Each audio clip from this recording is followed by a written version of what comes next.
Max Havelaar bab 2. Bursa lesu saja, lelang musim semi akan lebih baik. Jangan kira tidak ada kesibukan di tempat kami. Pada Busselink and Waterman lebih lesu lagi. Dunia yang aneh. Kita menghadiri hal-hal yang semacam itu kalau mengunjungi bursa sudah 20 tahun lamanya. Coba bayangkan mereka di sana, maksud saya Busselink and Waterman, mencoba merebut langganan saya, Ludwig Stern. Saya tidak tahu apakah Anda kenal keadaan di bursa, tapi saya hendak mengatakan bahwa Stern adalah rumah dagang kopi yang utama di Hamburg yang selalu dilayani oleh Lars & Co. Kebetulan saja saya tahu itu. Maksud saya permainan Busselink and Waterman itu. Mereka itu akan mengurangi 1/4% dari upah makelar. Mereka itu penggunting dalam lipatan, tidak lain. Dan lihatlah apa yang saya lakukan untuk menangkis pukulan itu. Orang lain mungkin akan menulis surat kepada Ludwig Stern bahwa ia juga akan mengurangi upah makelar, bahwa ia minta dipertimbangkan jasa-jasa Lars & Co. yang sudah punya hubungan lama. Menurut perhitungan saya, firma Lars & Co. selama 50 tahun telah mendapat untung 4 ton dari Stern.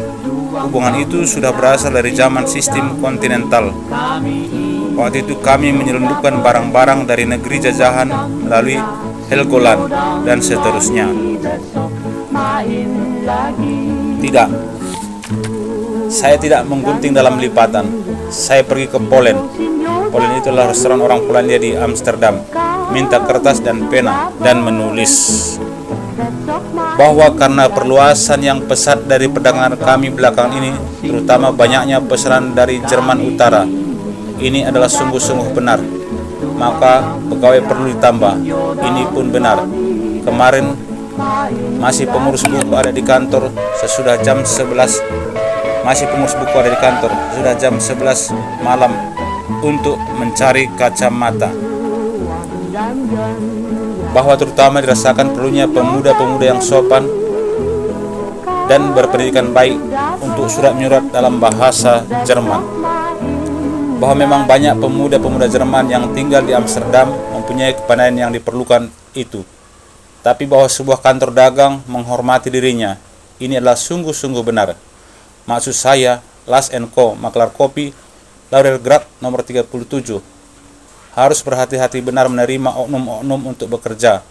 Berhubung dengan bertambah meningkatnya kesembronoan dan kecabulan di kalangan pemuda, dengan menanjaknya setiap hari jumlah pencari keuntungan, dan berhubung dengan perlunya menggabungkan kesungguhan bekerja dengan kesungguhan melaksanakan perintah-perintah yang diberikan. Sungguh semuanya itu benar. Semuanya itu adalah sungguh-sungguh pembaca. Tahukah Anda bahwa pemuda Jerman yang berdiri di bursa di tiang 17 itu lari dengan anak gadis Busselink and Waterman? Anak kami Mari juga akan berusia 13 tahun bulan September. Bahwa saya mendapat kehormatan mendengar dari Tuan Savler. Savler melakukan perjalanan untuk Stern. Bahwa Sep yang terhormat dari firma Ludwig Stern mempunyai seorang putra, Tuan Ernest Stern, yang ingin beberapa waktu bekerja di kantor dagang Belanda untuk menyempurnakan pengetahuannya tentang perdagangan. Bahwa saya berhubungan dengan di sini saya mengulangi lagi segala macam ketidaksenonohan dan menceritakan perihal anak gadis Busselink and Waterman. Tidak ada buruknya mereka mengetahuinya. Bahwa saya berhubungan dengan itu ingin sekali menugaskan Tuan Ernest Stern mengerjakan surat menyurat kantor dagang kami dalam bahasa Jerman. Demi kesopanan saya tidak menyebut-nyebut honorarium atau gaji, tapi saya tambahkan lagi bahwa jika Tuan Ernest Stern suka tinggal di rumah kami, Laurelgracht nomor 37, maka istri saya bersedia untuk mengurusnya sebagai seorang ibu, dan bahwa pakaiannya akan ditambal di rumah. Itu adalah sungguh-sungguh benar, sebab Mari pandai menambal dan memperbaiki rajutan. Dan akhirnya, bahwa di rumah kami orang taat beribadat. Itu mengenai sasaran, sebab keluarga Stern pengikut Luther. Lalu saya kirimkan surat itu. Anda mengerti bahwa Bapak Stern tidak bisa pindah dengan sukarela kepada Busselink and Waterman kalau anaknya ada di kantor kami. Saya ingin tahu apa jawabnya. Untuk kembali kepada buku saja. Beberapa waktu yang lalu saya berjalan malam hari di Kalverstad, dan saya berhenti di depan sebuah warung rempah-rempah.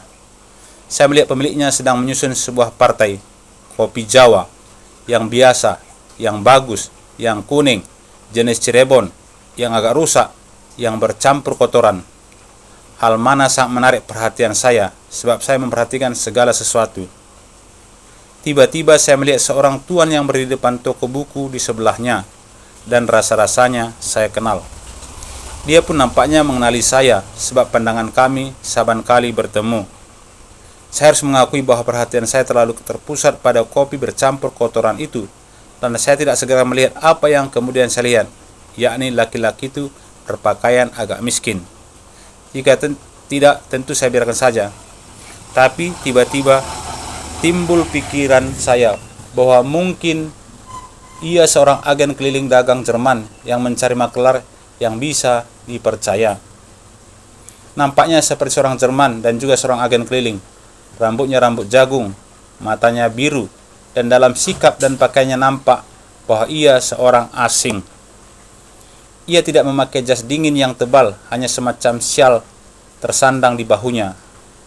Fritz mengatakan, "Saul," tapi saya tidak. Seolah-olah dia baru kembali dari perjalanan.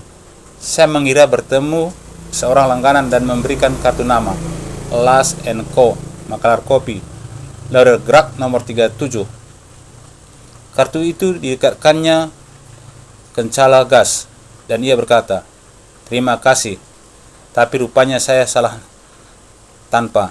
Saya kira bertemu seorang kawan sekolah lama. Tapi Las, bukan itu namanya. "Maaf," kata saya, "sebab saya selalu hormat. Saya adalah Tuan Drugstopel, Batapus Drugstopel. Last & Co adalah firma makelar kopi Lauder." "Nah, Drugstopel, Anda tak kenal saya lagi? Coba pandang saya." Tambah lama saya memandanginya, tambah saya ingat bahwa saya sudah pernah melihatnya. Tapi aneh, mukanya menyebabkan saya seolah-olah mencium wangi-wangian asing. Jangan ketawa, pembaca. Nanti Anda akan mengerti apa sebabnya. Saya yakin bahwa ia tidak membawa minyak wangi barang setetes, namun demikian saya mencium sesuatu yang enak, yang keras, sesuatu yang mengingatkan saya kepada. "Nah, saya ingat. Kaukah itu yang menyelamatkan aku dari orang Yunani?" "Ya," sahutnya. "Apa kabar Anda?"